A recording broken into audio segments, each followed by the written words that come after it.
Yo, welcome everybody back to the GodXP Spiritual Fitness Podcast. I am your host, Ant P, Anthony Polanco. We are very lucky to have our guest today. Meosha Bean is an award-winning filmmaker, director, actress, and she has a truly inspirational story of self-belief, perseverance, and defying the odds. Meosha is best known for her series Anatomy of an Antihero on Amazon, and for working with many celebrities and famous people on other series, features, and music videos. You can learn more about Meosha Bean on her podcast, Creator to Creators, which you can find on Instagram at Meosha Bean Official and on podcast platforms everywhere. Meosha and I met in LA years ago through a mutual friend, and we've shared many great memories of smiles and laughter together. But we have not spoken since that time until now. Still, I've kept up with Meosha's incredible self-made career. Her story is an inspiration to me, to women of color, and to all creators out there with a creative dream of life to pursue. Welcome, Meosha. Thank you. What a fantastic intro. Yeah, it's Thank great you for having me. It's great to talk you up. I've known you for many years, and it's just great to see your career unfold. And there was, as I was looking, I was like sleuthing through your IMDb. I was like, wow, she's done so much since I've met her, and you were already working when we met 5 years ago. So very impressed with all you've been working on lately.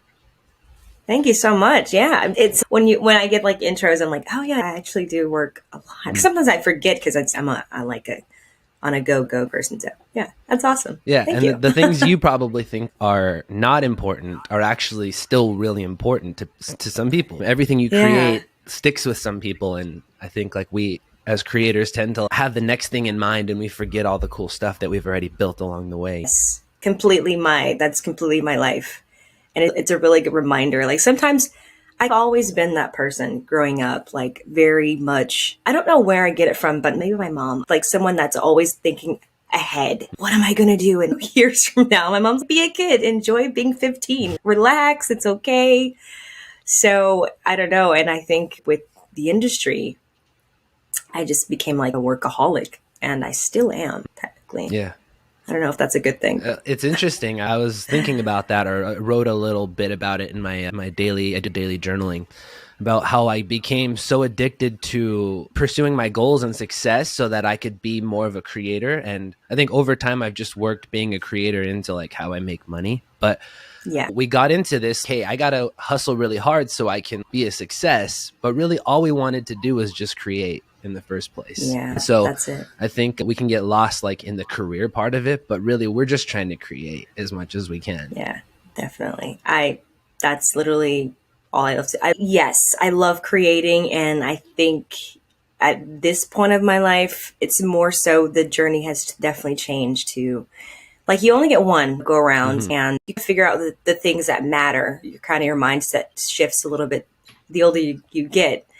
And you're like, oh, I want to talk about important things that are, to me, that's hopefully going to move the culture forward. My little micro level of influence up being a part of that conversation. So that's where I am now. Yeah.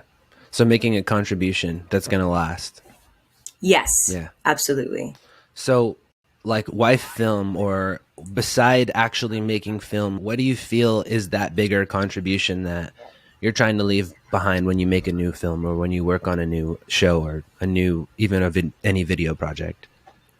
Yeah, I think big thing that I've noticed is, I meet a lot of women from all over, women of color, and not just women of color, just women in general. But I find that the conversations that we're having when I meet them are conversations that I had when I first started. Things like, how do you do this? And why does this happen? And being a woman, it's really hard. And we just have those really real conversations about like, how do you do this? How do you navigate in this weird industry that we're working in? And I always say now the conversations, I want to be able to give what I've gone through, like maybe not show them the way, because there's no one way, there's multiple ways, but just what helped me get through those times of uncertainty, of what am I doing? I think two is what I usually always tell people, is that now my message is more of, I just don't want to make films. I want to leave a message, whether it's like something that's important to me, whether that's mean like self-love, whether that's depending on whatever the topic is. It could be inspired by friends or family or what's happening at the moment. But I definitely want to live in an industry that's so we'll be canceled for telling the truth of what we feel or what's going against the grain or what's going against the machine, rather, because Hollywood is this big, huge conglomerate of people that it's like this, you get to Hollywood and it's all these things and you get there and you realize it's not exactly what I wanted. And then you kind of get sucked into the weird narrative and you close minded, and the things that you came there for originally, you don't do them because you get sucked into this weird thing. Yeah. But as time goes on, I know who I am. I think that's just because of trial and error. I think it's a process, and it's still a process. It's an ongoing process. It's choosing what's important to you and not being told being put in a box. Yeah. Yeah. That whole area, Hollywood and LA, has its own like river of thought, like energy. And it's, if you live there, it can be you just get immersed in it. And I think that happens to a lot of people. It's just life. It's like we were saying earlier, you're a creator and you like make a big move to do something where you free yourself and allow yourself to create, but then you've got life and you get stuck in like paying the bills and participating. You got to go out to drink after work, and like you start participating in life, and there becomes less and less time to create. One thing that I think is when we met, I thought it was so fascinating that you moved to LA to make your film dream come true, and you really didn't have like connections to help support you in that, and you just took a leap of faith and you believed in yourself and moved out here and made it work. You made a living, and then you started making more significant projects, and more and more people were being involved. And I'm sure there's still been a lot of ups and downs. How did you make that decision? And so many people have these dreams of moving to Hollywood, moving to LA and making it, and you've made it in your own way. And like, how did you make that decision did you always have that self-belief, and how did you make that choice in your life to believe in yourself and make that happen without any help? Great question. It's okay. This is going to sound really nuts. And when I was about 15, 16, I remember going to this church event with my parents. And it was this pastor there called me to the front. And I used to sit in the back because I was like really nervous. I was like, oh, please don't call me out. I don't know what's going on. But he called me to the front, and so I go down to the front, and he says, I have a word from you from God. I'm like, okay, I'm open to whatever. Yeah, I'm open. And he basically spoke into my life. He said that I'll never forget it. He said, God sees your heart, and you're going to do this, and you're a filmmaker, but you're going to also use this platform for the greater good and to get people to Christ. And I was like, oh, wow. And he's like, you're going to meet this person. And my mom was like writing it down as this is happening. And so fast forward, maybe like a week later, that person he named reached out to me. And I was like, oh my goodness, wow. What? That's mind blowing. And ever since then, it was like, hey, and this person was located in Texas, and I was 17 at the time. And he sent me the script. And then that was like the beginning of everything. But I always say that I think what it is, I had some angels, I guess, helping me out. That's all I can say. It's not my talent. I think I'm just a vessel to want to be used and to be molded to whatever that is that God wants me to be. But I really feel like I just always knew what I wanted to do at a young age. But I knew for sure, okay, this is who I am. There's no other...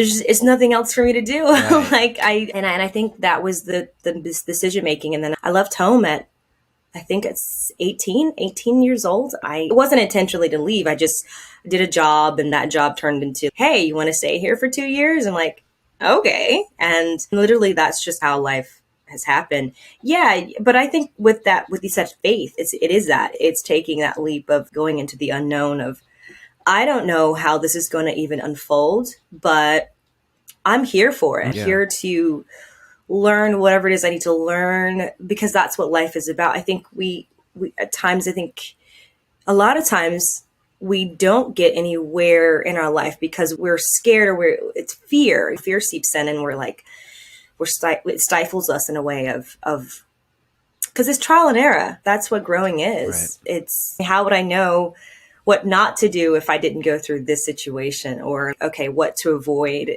later on. Or I've had a lot of interesting situations that happened to me over time, and I'm so grateful for those moments. I was upset in those moments, and I was like, oh, this sucks, but I'm happy that I had those. It just made me who I am today. So I think I've always known. Yeah, pretty much. Yeah. What was like a time where you look back that was like the hardest time, where you were out in LA by yourself and you weren't making ends meet and you felt like you just want to quit and move home? Maybe you did quit and move home and just had to rebuild. What was one of those times? Ooh, there's so many, Anthony. There's so many times. I wear stress really well. I might lose weight, but and I'm like, there's nothing. When I made the decision, I tell my mentor, who's, to this day, I call him Uncle Ronnie, but he worked for Warner Brothers, someone that I look up to that hasn't been to that pinnacle, but still is one of the most humble and sweetest guys in the world I've ever met. Mentor. And yeah, mentor is very important to have. I remember I went to, there's so many, but I'm going to say, you know what? There's definitely one that sticks out. There was a job. I got this job for this production company. I will keep nameless because they're business. And I get hired. He hires me. Things are going great for about a good 6-7 months. I'm living the high life. I'm like, wow, this is really cool. Like, he really wants me to thrive and to succeed, and he sees something in me. These are things that he's told me. I see myself in you. And I'm like, wow, he's a really good guy. And I think over maybe roughly 7 months, he started to like text me and, hey, I think you're beautiful, and you're so sexy and all these things. And I'm like, oh gosh, you're married. I know your wife. Wow. And really good friends with her. And it's very strange. And I was like, and you were told as a woman in the industry, like, take it and just smile and all. You want to keep your job. And that's really what I was thinking was, I just want to keep this job. Right. It's good money. To what price? So it got to the point where it was like becoming increasingly impossible to work, and it was really distracting. I'm at work and he's texting me, it got to the point it was so hard to like go get a check, to pick up my check. Wow. He would make it impossible for me to do these things without doing other things. And I'm like, no, I'm not doing that. Right. I told you, I just want to work, and that's it. Yeah. And I was like, okay, I'm done. I think the last straw was, it was like, he gave me an ultimatum, and he wrote this check out for me it was a lot of money. It was more money than I've ever seen in my life at that age. At that time, I was early 20s. Yeah. And he's like, how much do you want? He's like, name your price. And I'm like, are you serious? He's anything you want. He's like, I can help you. And all I need in exchange is this. And I was like, if I was that person that didn't know myself, and not to judge others that do it, I'm just saying, for me, my respect for myself means a lot more. So I said no, and I walked away. And those checks stopped. I was not working anymore for at least a good 2 months. So imagine not working. You're just like, oh my God, what am I going to do? Did I make a mistake? Yeah. It was a fork in the road there of choice for you. Definitely. Wow. But I had ramen noodles and I made it work. It was like, there's just, no matter what happens, I'm married to it. That's what it is. Yeah. You're a woman of principles. Thank you. Yeah, that's what it takes to make it as a creator, though. You have your values that you're pursuing, and you have to say no to everything else. And it's hard, especially when you're hungry. But that's something that we've had to do.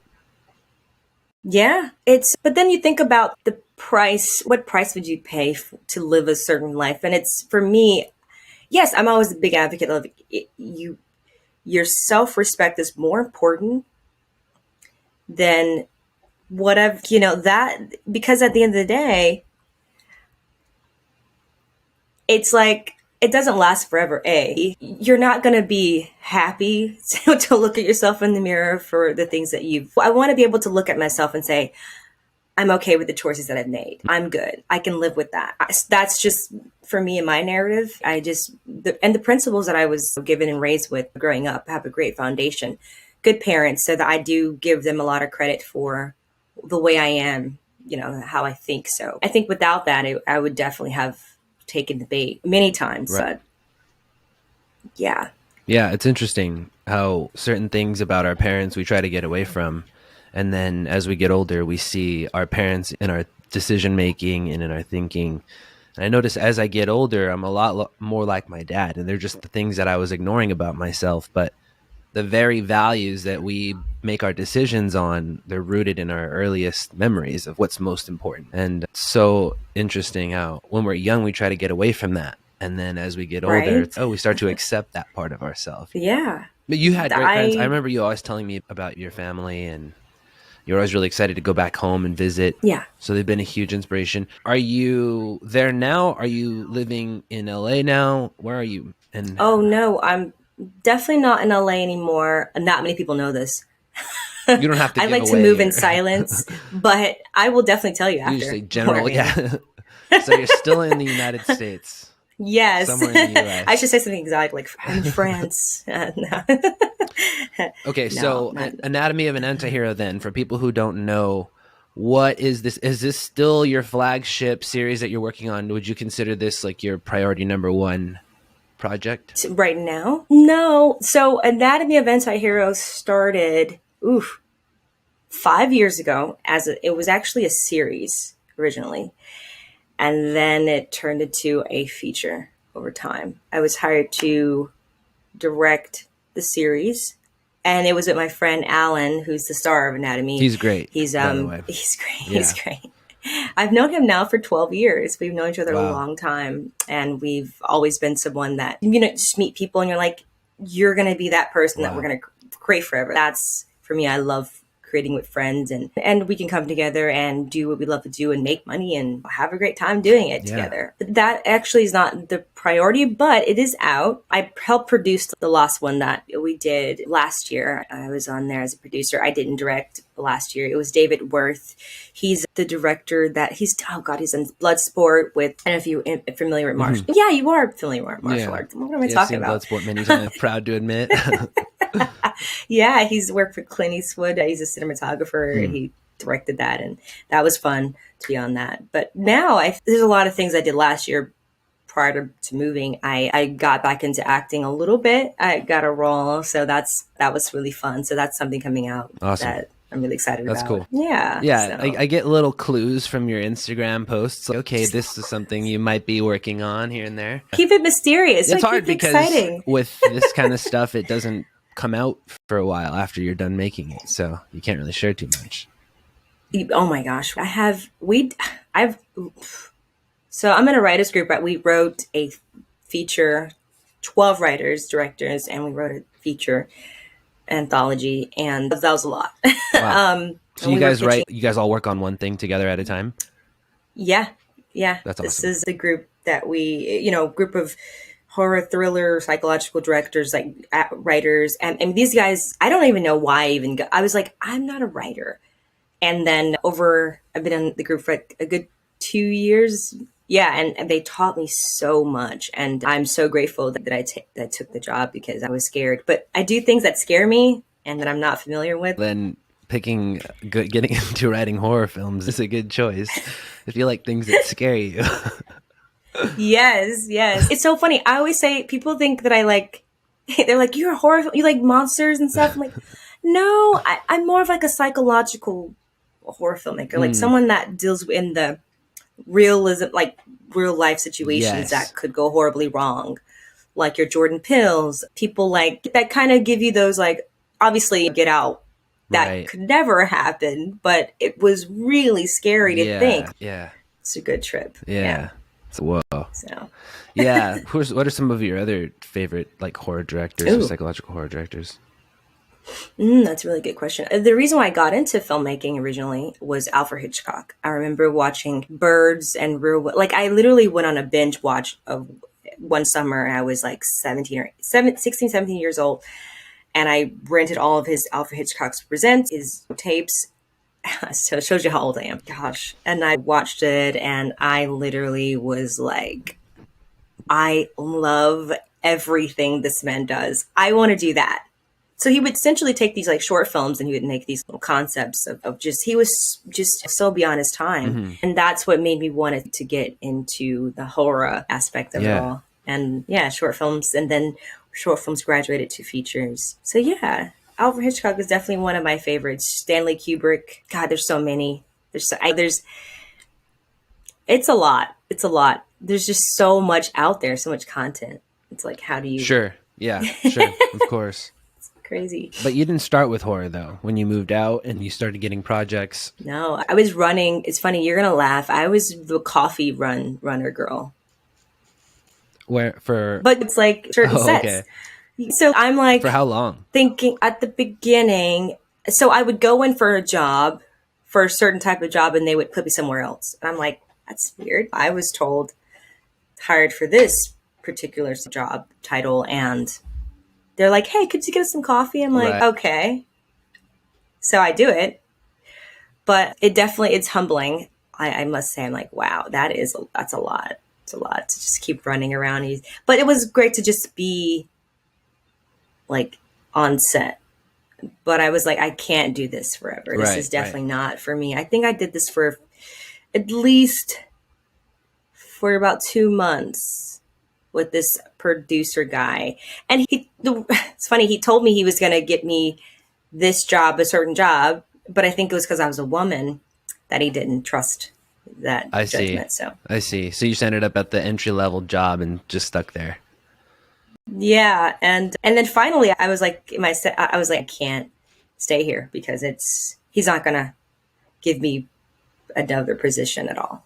It wasn't gonna happen. I noticed it quickly. Yeah, you were stuck there.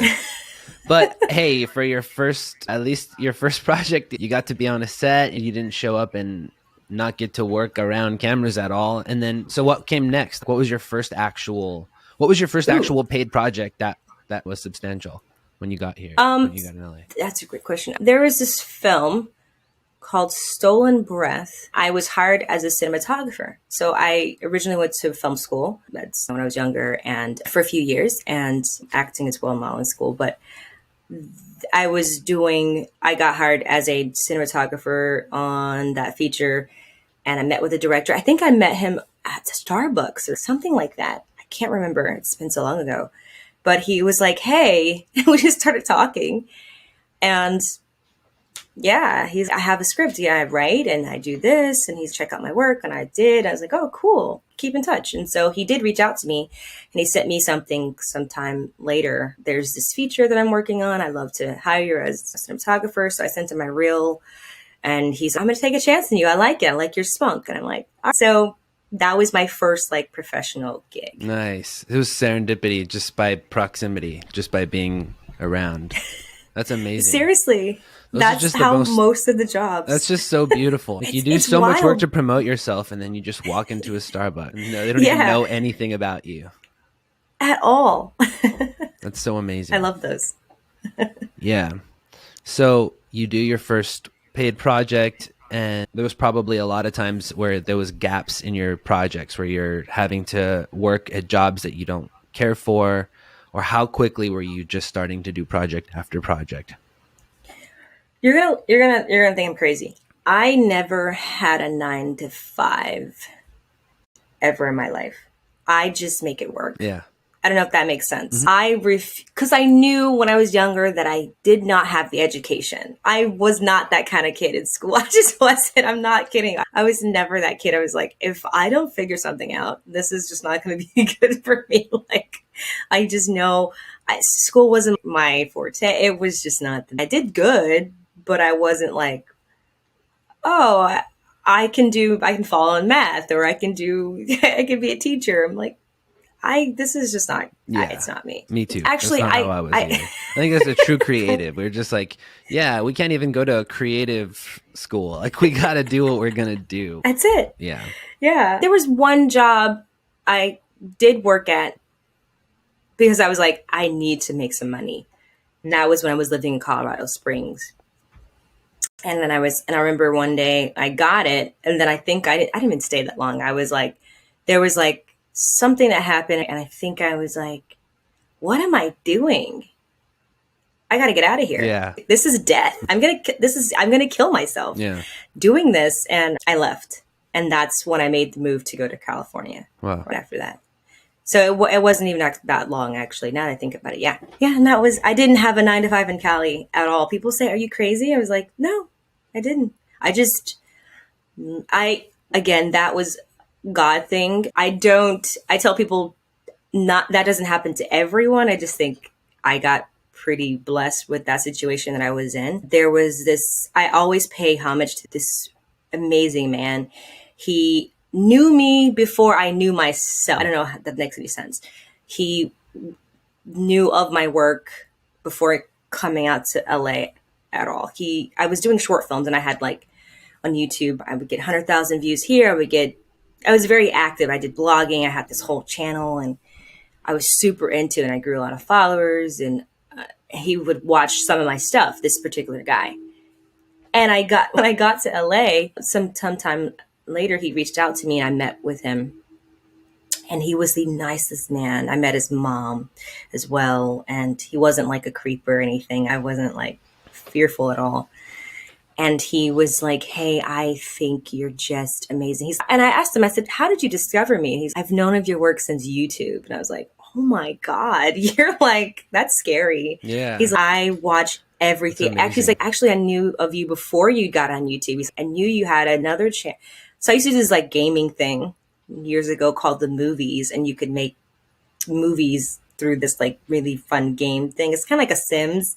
So I'd make these little short stories and that's awesome thing online. And he was one of the users. Yeah. Dang. And I was like, holy moly.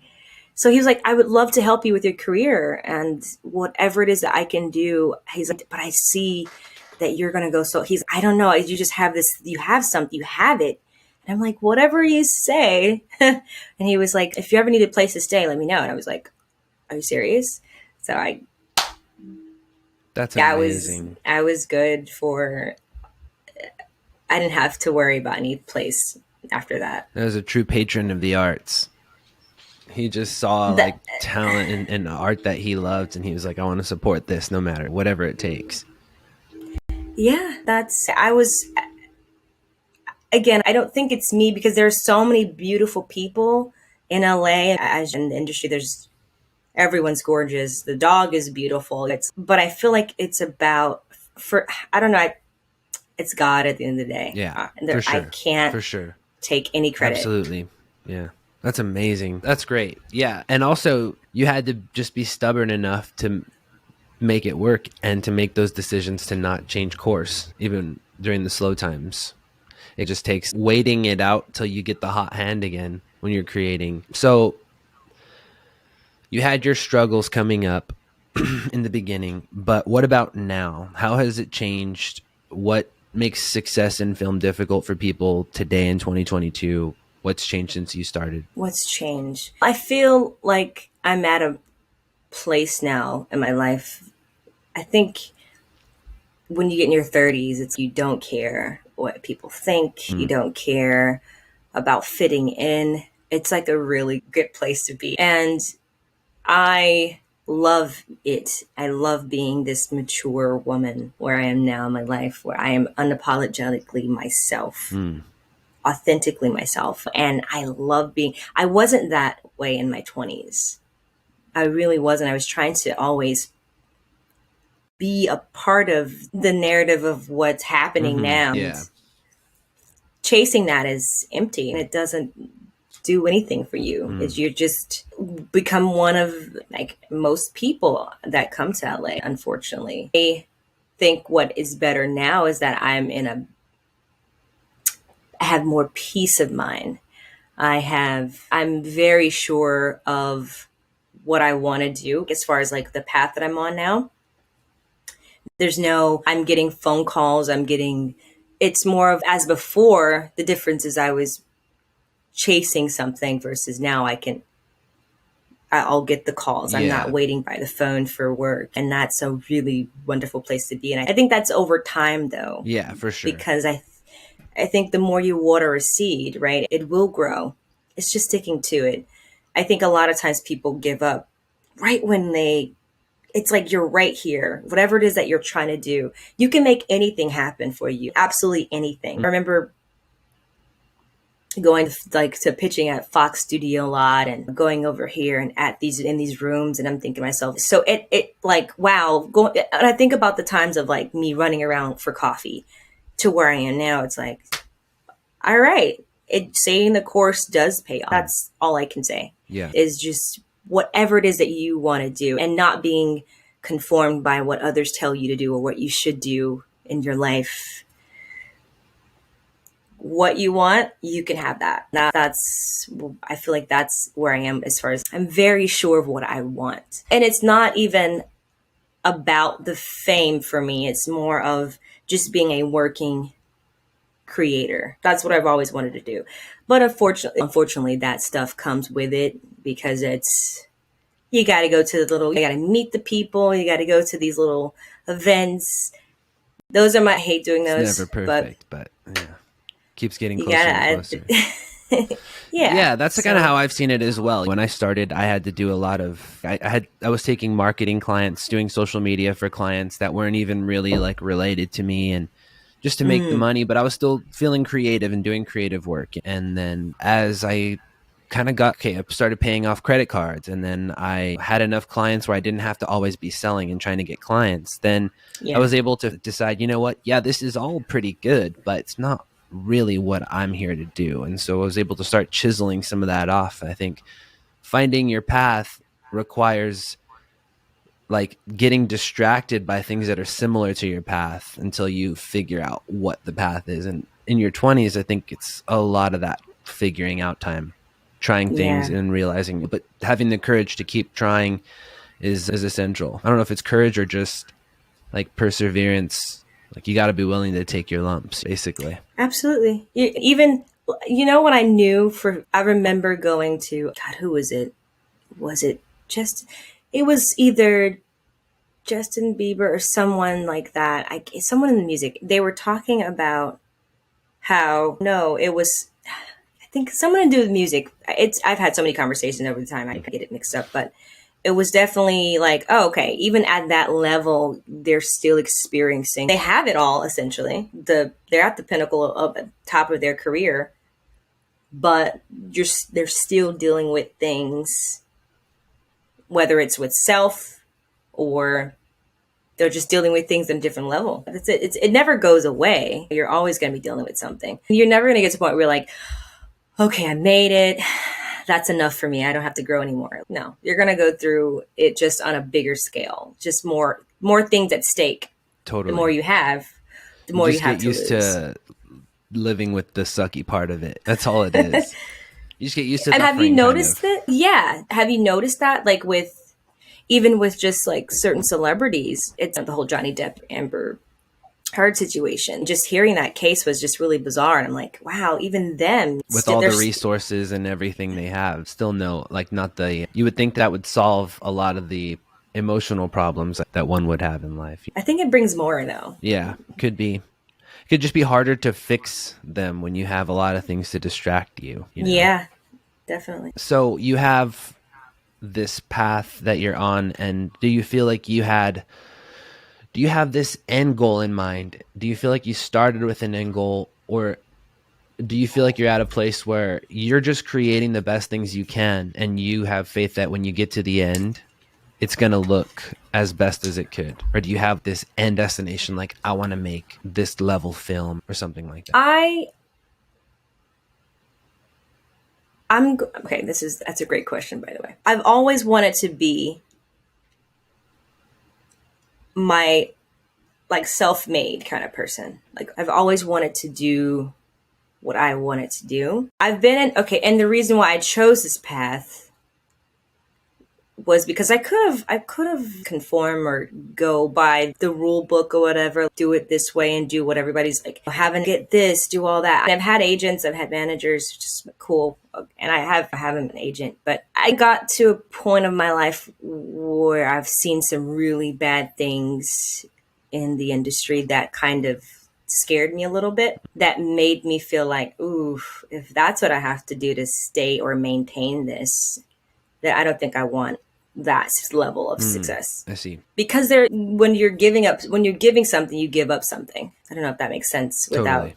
saying exactly what it is, but you give a piece of yourself to it. Like you got your Marilyn Monroe's stories, a tragic story. She was just got discovered and that she had the American dream, but she was miserable. I don't want to be miserable in the pursuit of what I want to create.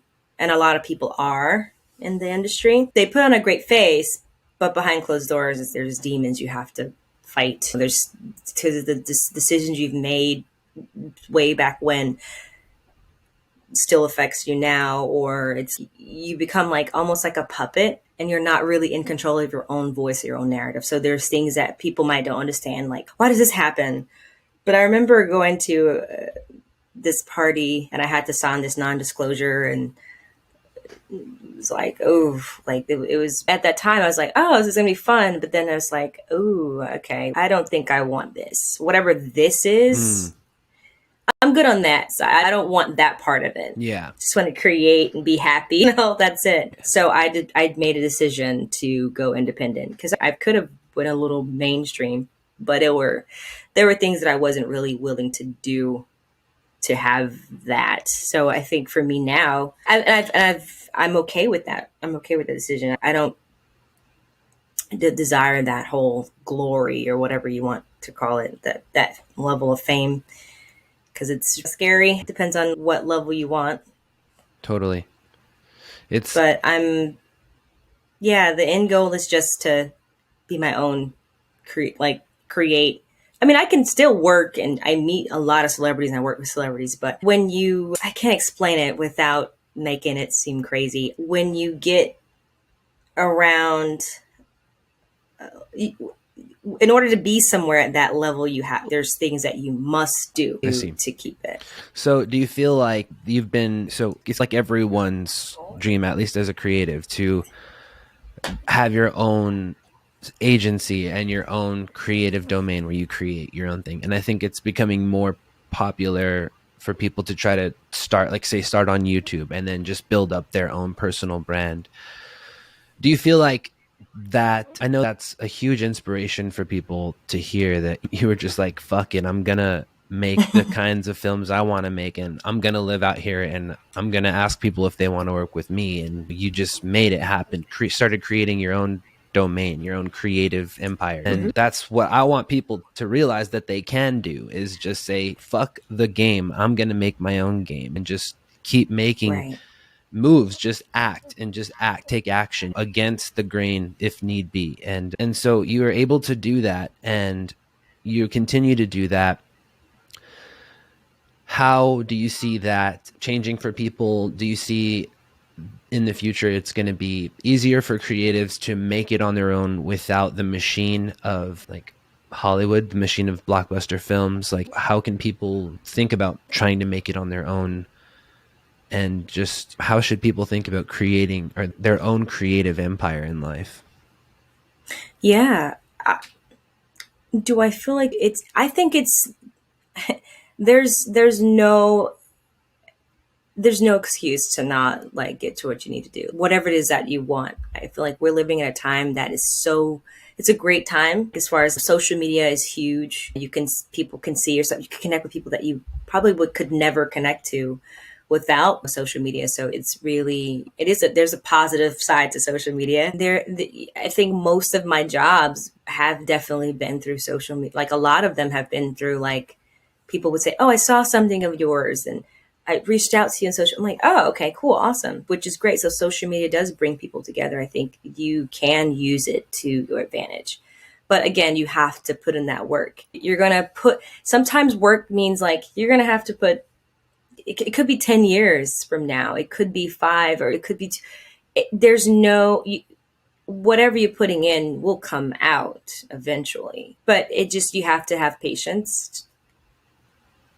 And I think, yeah, that's what it is. It's that you can't give up. That's literally That's it. that's the That's bottom it. line. Do you think that because of how it is, how social media is today versus how it was, say, 10 years ago, that a lot of creators are going to quit before they get any traction? Because, you know, if you had a YouTube channel 10 years ago, you could make videos and they would go viral. But like now, very few videos go viral that people will make. They'll get way less organic engagement than they used to. So I feel like so many great creators are going to just quit because they're trying to get validation way too soon and way too early. Whereas back when we started, you knew you weren't going to get validation until you put in the work, until you worked for a year and had, for me, it would be a music album, or for you, it'd be like you have a series of shorts or something. But now people will put out a video or they'll put out a song and it doesn't go viral. And so they just, after a year or 18 months even, they're going to quit. And that's unfortunate, because you shouldn't go off of the what viewers is, because the people that are meant to see it will see it. Like, literally, that's all I can say. I remember, I think, and then again, the people that are getting viral videos have a team that are putting their stuff out. Like Kim Kardashian, you think, look at her followers, Beyonce, you see all these celebrities. They have a team that does the work for them. And then they've gotten to a level in their career to have to maintain those, from television down to all kind of things. I think a lot of people want that validation really early, and that's the problem in social media. Is it's not about, well, unfortunately, it's, oh, the more viewers or followers you have, you're more, then that means you're talented. But I know people who are working and living as a director or writer, and they have 300 followers, Right. And they actually work in the industry. Mm-hmm. They go and clock into Warner Brothers when everyone's like, they're trying to get in there. So it really doesn't matter about followers. It just really matters. And I feel like social media does tell you that lie of, it's like, the more followers, then that means you've made it. Yes. What is that supposed to mean? Right. Like, it doesn't mean anything. Totally. Yeah. And you'll that when you meet someone who has like a bunch of followers and they're just like totally normal, and they're like, some of them don't even really pay that much attention to it. Or they're like, yeah, I don't get any money from that. They're just like, who cares?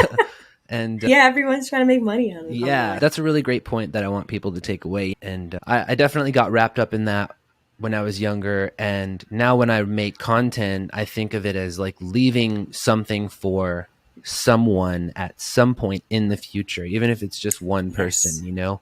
And reminding myself that, like, hey, for a long time after I'm gone, family members are going to want to know what I thought, and they're going to want to see my stuff. And people who, when I die, people I grew up with are going to be like, hey, what was Anthony's music when he was this age and this age, or whatever I was thinking at the time, working on the podcast, or, you know, I wrote a book 2 years ago, and I knew that wasn't going to be the best book I ever wrote, but I had to write something when I was at this time. Right. I think another point on that is that creators are always like, I'm not good enough yet.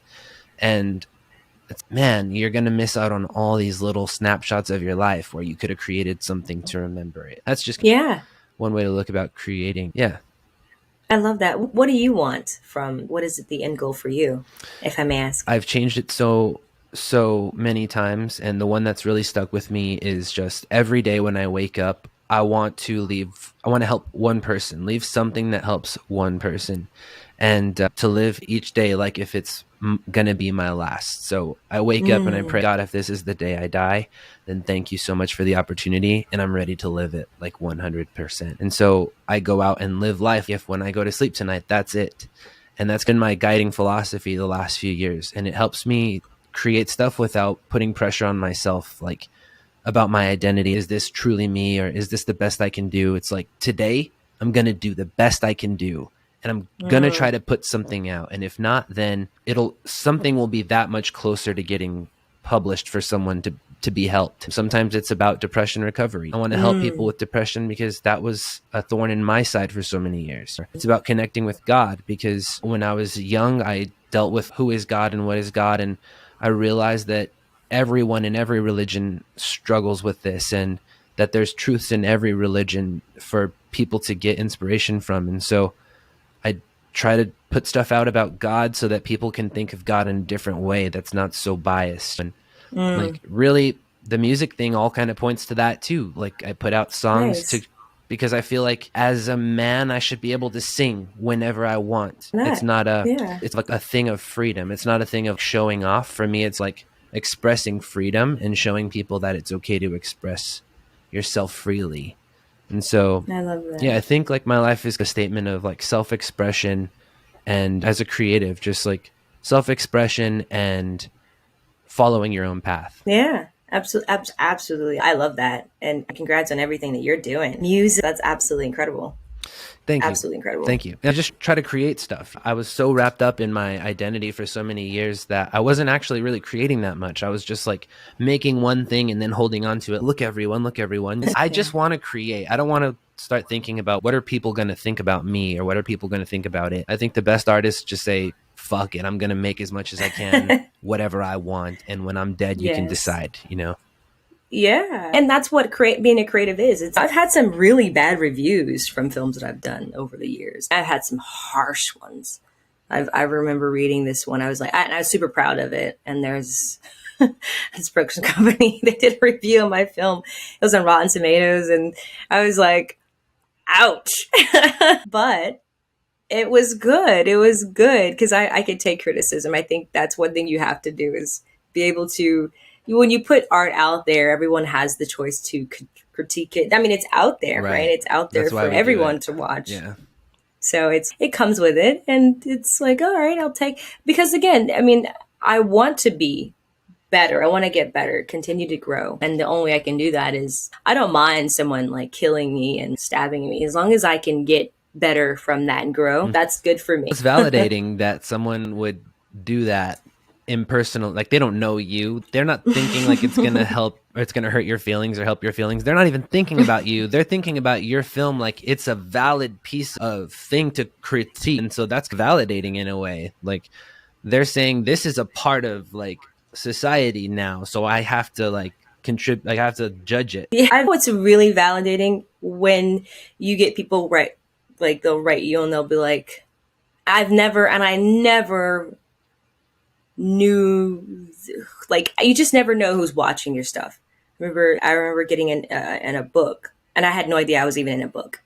And someone was like, "Hey, did you see a write up?" I was like, "No, send it." So it was a book about women in film, and I was mentioned in it. I was like, "Wow, that's nuts! I didn't even know." I just had no idea. No one's told. They never wrote me or contacted me. So I was like, "That means a lot. That's really cool that someone thinks." And it was a film that I did when it was, gosh, like in 2017. They mentioned that one. I'm like, I hated that one, but to someone else, they love it. Yes. So, hey, thank you. That's huge. And that's a huge point that, you know, that people should take, especially creators, that you don't know which one's the good one. You're biased to your own thing. So the good one, you probably had it on the shelf and didn't want to put it out, and then you put it out and that was the good one. You'll never see it. Like everyone else is going to see it as the good one, but when you're creating, you're not able to see your own work without bias, because that's what you're creating. You're creating like your interpretation of reality, and for other people they're going to see it totally different. You got to put stuff out. You don't know what's going to be the thing that gets you in a book. Yeah, never know. If you never made that, if you never put it out, then that wouldn't have happened. Isn't that crazy? Yeah. That's really wild. It's all the little small things that I've done over time that I find very interesting. It's like, I remember horror noir. I think that actually put me on the map more so than any of my projects. That one, and I've worked with a lot of celebrities, but that was the one that everyone still to this day recognizes me for. They're like, "Oh my God, you're from horror noir." I'm like, wow, that's crazy how this documentary turned into, they're showing this in schools now, which is great, in colleges and as a college course. As a course, I've read, like, people were like, "Oh man, this is it's like a part of the culture." And I feel, wow, I didn't know I was even going to do something culturally life-changing, or I just was like, I got the call, "Hey, how do you feel about talking about Black film in horror, particularly how Black people are depicted in the horror genre, from the first recorded director, who was an African American man, Oscar Muscow, to where we are now with Jordan Peele winning a Oscar for Get Out. And I was like, yeah, That's count sick. me in. I'm totally down. And that was in 2018. They called me, and then we shot it in 2019. And so I get to set, and I had no idea what was going to happen. I'm just like talking and asking questions, and it was amazing. Rachel True from The Craft, just everyone. Keith David from The Thing, the original actor director who did The Night of the Living Dead. Are you kidding me? Like, it was like, whoa, what is happening now? But those are the small little seeds that you sow, and then someone sees it like, hey. So Jordan Peele is in it. It was absolutely amazing, to just like a pinch me moment. Yeah. For sure. So where can people watch that? Oh, you can find that on Shudder. It's okay. AMC is where Shudder is with. I think Shudder is with AMC or someone else, but it's on Shudder. You could find it on Amazon. You could find it. You can buy it Blu-ray, DVD. You can just type in horror noir, the history of Black horror, and all of it'll pop up. That's so cool. It was really cool. So why do you think it is that it picked up culturally? Is just because people are so interested in the Peele movies, or I love Peele. yeah, it could be very well the reason why, because he's done such an amazing job on these films he's putting out. People are interested in learning more about that. I think it was just I think anyone can watch it. It's not just for Black people to watch. It's just talking about how Black people were depicted in horror. Because I remember the director would say, amazing director, Xavier Bergen, he said, being Black is like a horror, and that is actually true in some people's life, because you wear it. You take it everywhere you go. When you go into a meeting or wherever you go, it's people say, I don't see color, but I see blue sky, I see the green grass, I see everything. It's just a part of life. It's not a bad thing, but your first initial reaction is, okay, what you look like, and everything else is your judgments happen after you talk to them. Totally. But it's okay. Yeah. Yeah, and I totally get that. I think everyone can think about how if you're like a really big guy, feels like everyone's looking at him. And sometimes I feel like the really big guy in a room, and that's like its own feeling. But so I can understand that, and that's really interesting. So you worked on that. What do you have, like another project coming up next that's in horror? What are you working on next? Oh, there's a lot. So right now I'm writing, I just finished this series I'm writing it's called Community Standards. Elijah Howard, really amazing. He's a comedian, and it's comedy. So it's something I've never done before. I don't really do comedy. But what made me do it is I like the message that it has. It's talking about society. And I'm sure a lot of people had these kind of thoughts at one point, how it's like you can be in social media jail, Facebook jail for saying what you telling your truths or whatever. But if you're speaking your truth, you can get canceled so easily. So I find that very interesting topic right now that I'm talking about. That's cool. So that's something that's down in the works. Then I signed it last year, but I can't really say too much, but it's something to do with sci-fi, thriller, kind of horror. Okay. So I'm super excited about that. That's later on in this year, hopefully. And you're directing? Yeah, directing Nice. it. It's a 6 or 7 episodes. Very excited about that. That's going to be great. Yeah. And I got that horror film that I did last year coming out called Night Games. So I get beat up pretty badly.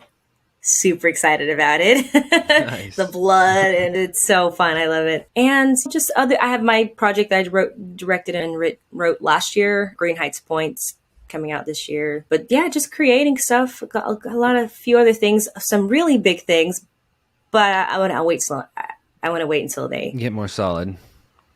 Check mark that, because that's going to be one I'm like, ooh, I wish I can say it right now with who. Good. That's good. I just want to hear that you've got things in the works, that you've got plans, that you're working on things. So that's really awesome. Yeah, what would you say is like the number one thing you want young people of color, young women of color, as advice or inspiration for following your dreams, your goals, your dream life? What's that thing you want them to? That your dreams are valid, that be happy and embrace who you are. Embrace your melanin. It's your superpower. It's not a bad thing. I know from in growing up, some people maybe have bullied or said things about you pertaining to your skin or your history or your culture. But that doesn't matter because you are strong, you are powerful, you can do anything you want. You can do it. And once you love yourself, that's all you need. So follow that dream. You can do anything. Because I did it. I've had people say I wasn't their type, I wasn't good enough, or we don't want your type in the film. You're not what we're looking for. You're not. I've had it. I've had people say that. And I had to get to the point where I didn't take it as an offense. It could be I just didn't fit the role. I didn't fit the part. And it wasn't for a African American woman. And that's okay. That is okay because I am beautiful, I am strong, I'm powerful. You're created in God's image, and that is the perfect image. Amen. So that's all I can say is just keep going and have a good time doing it. Amen. Amen. Yeah, you don't have to not have a good time just because you're young or just because you're new or beginning. Have fun with all of it and make it your own style. Put your own style on it from the beginning. That's my advice. Like, you're not going to ever be the best at someone else's thing.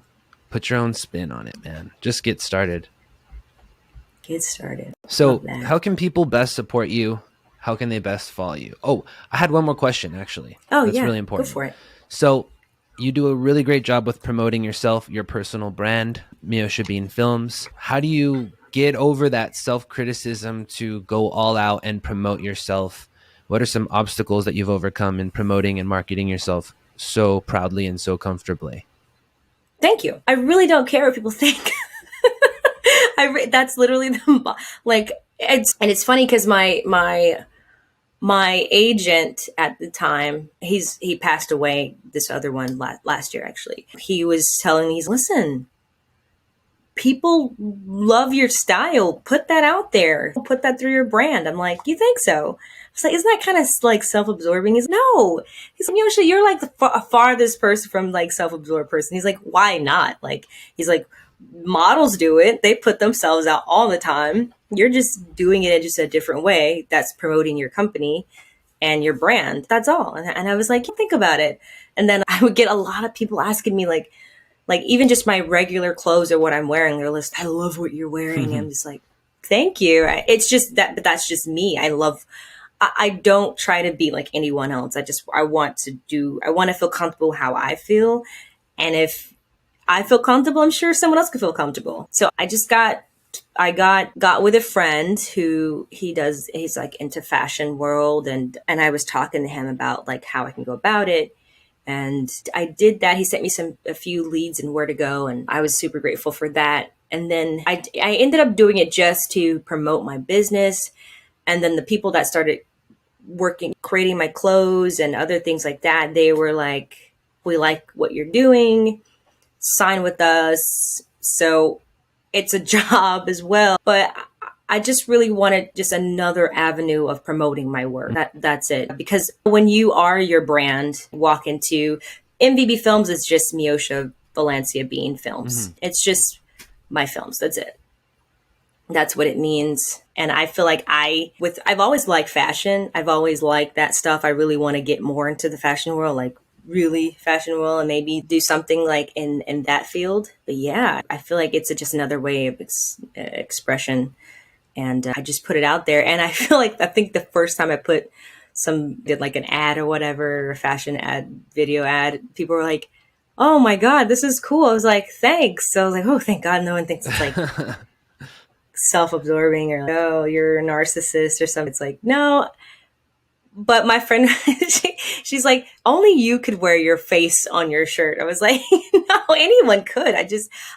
For me, again, I try to make it all about pushing the brand of, it's all in the same circle. Yeah. I'm not doing anything different outside of it. Just, it's all pointing back to my work. Yes, that makes all of the films are just go watch the movies. That makes a lot of sense.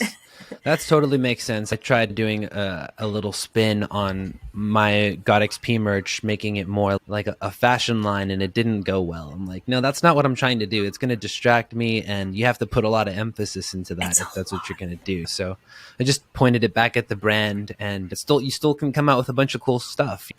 Um, Yeah. Yeah. so now you have lots of merch on the Instagram. You have lots for people to watch. What's the best place? Where is the best place for people to support you? How can we best support Meosha Bean Films moving forward? Yeah, you can follow me on Instagram, Meosha Bean Official. You can check out my work on Amazon. You can buy it. You can check out, just Google my name and check out some stuff. I have a magazine that's coming out that I'm going to have 4 pages in it. So that's people get to know who I am, the making of Meosha. Sick. Because I think a lot of people think, they're like, how long have you been doing this? I'm like, I know I look like I'm 12, but it's been a minute. It's been a minute, years. But I like people to know who I am. So I always say, just go and research me. Check out me from the beginning. Yes, absolutely. There you have it. Learn more about Meosha Bean on her podcast, Creator to Creators, which you can find on her Instagram, Meosha Bean Official, on podcast platforms everywhere, and find a Meosha Bean film or series tonight and put it on with some popcorn and enjoy. Meosha, thank you so much. I appreciate you coming on the show. It was a lot of fun, and we'll have to do it again for sure in the future. Definitely. Thank you for having me. All right, everyone. Until next time.